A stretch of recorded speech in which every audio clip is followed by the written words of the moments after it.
Guys, এই যে আমাদের বাড়িতে পোষা আমার মায়ের হাতের দেশি মুরগি দুইটা জবাই করে দিয়েছে আজকে। এই যে একটা আর এই যে একটা, দুইটাই আজকে রান্না করে খাবো।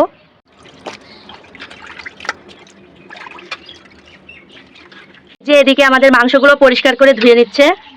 এই যে দেখুন, দুইটা মুরগির বেশ অনেকটাই মাংস হয়েছে।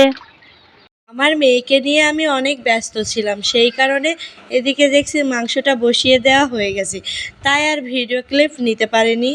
আচ্ছা যাই হোক, মাংসটা রান্না হয়ে গেছে। এই যে দেখুন মাংসর ফাইনাল লুক কেমন হয়েছে অবশ্যই জানাবেন।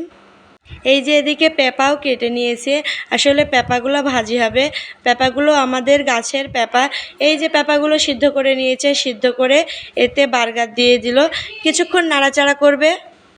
ভালোভাবে নাড়াচাড়া করার পর এই যে এটা লাল হয়ে যাবে, তখন ভাজিটা হয়ে যাবে। এদিকে আমার মা করলা কুটে নিয়েছে। আসলে আমার মার ডায়াবেটিস, তো তাই একটু করলা ভাজিটা প্রায় খাওয়া লাগে একদিন দুই দিন পর।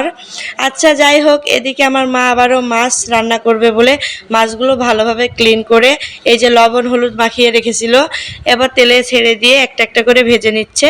তার ফাঁকে আমার মা মশলা বেটে নিচ্ছে মাছ রান্না করার জন্য।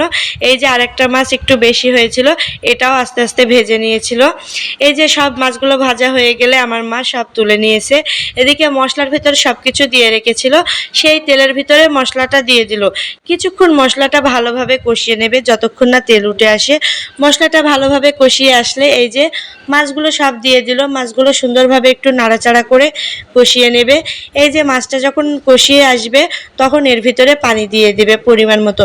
আসলে মাছে বেশি পানি লাগে না, কিছু একটু পানি দিলে হয়ে যায় মাছটা ফোটা অবধি। আচ্ছা যাই হোক, মাছটাতে পানি দিয়ে দিয়েছে। এই যে দেখুন মাছের তরকারিটাও হয়ে গেছে।